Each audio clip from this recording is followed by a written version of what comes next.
Hai guys, gue Melisa Zahrin dan kalian harus tahu adanya gue bikin video monolog ini itu berarti gue udah nyelesain 1 semester pertama di matkul pengembangan motivasi diri. Yeay, tepuk tangan buat kita semua yang udah nyelesain matkul ini walaupun sambil ya Allah ya guys. Dan kalian tahu gue awalnya mikir matkul ini bakal kayak teori-teori klasik doang nih, dan ternyata boom, matkul ini berhasil mengubah cara pandang gue terhadap diri gue sendiri guys. Dan di podcast monolog ini gue mau share refleksi diri gue selama 1 semester di matkul ini gue dapat apa aja. Jadi guys, gue ini dulu sosok fixed mindset parah. Gue tuh istilah ini di matkul ini. Dulu gue terlalu sering dipuji, kan kata bapak pujian ini racun buat kita. Karena terlalu sering dipuji, gue punya fixed mindset. Ketika gue udah gagal, ya udah gue gagal gitu, gue gak bisa. Saking stucknya si fixed mindset ini, gue mikir kayak apa yang bisa gue lakuin, apa bakat gue. Sampai akhirnya gue belajar fixed dan growth mindset. Gue tahu kayak ternyata gagal itu bukan dari akhir segalanya, tapi itu buat perjalanan kita untuk terus maju. Nah teman-teman, di awal semester ini gue belajar analisis SWOT sama Johari Window, dan gue baru ngeh gue tuh cuman fokus di strength sama di open area gue doang. Aspek lain gue hirauin karena kayak ya udah ngapain gitu.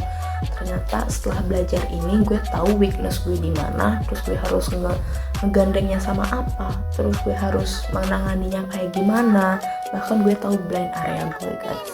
Dulu gue punya tujuan, punya visi misi, tapi mereka semua ini masih ambigu. Setelah gue belajar SMART goals, gue pecah tuh tujuan gue, visi misi gue jadi lebih jelas dan terus struktur biar gue tahu arahnya ini bakal kemana.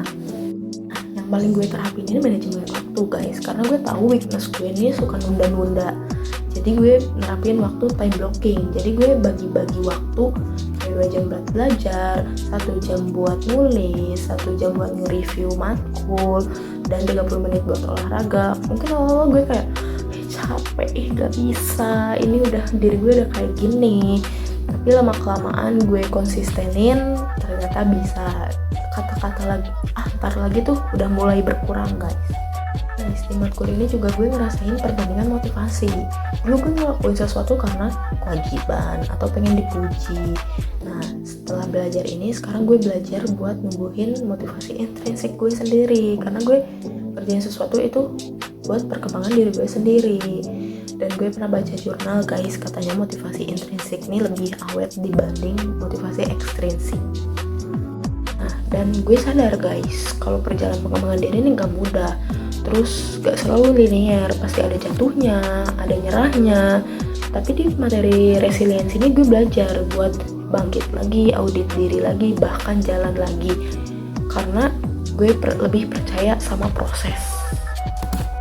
So guys, buat kalian yang lagi berjuang juga, coba analisis diri kalian lewat SWOT, Johari Window, terapin SMART goals buat tujuan-tujuan kalian, terapin manajemen waktu, terus cari motivasi dari dalam, dan yang paling penting itu tahan banting guys, tahan banting daya letting. Progress over perfection. Thanks guys udah dengerin gue sampai sini, dan terima kasih juga buat bapak dosen karena udah ngasih tahu banyak ilmu, dan bismillah saya bisa berkembang buat kedepannya. Sampai jumpa lagi semuanya.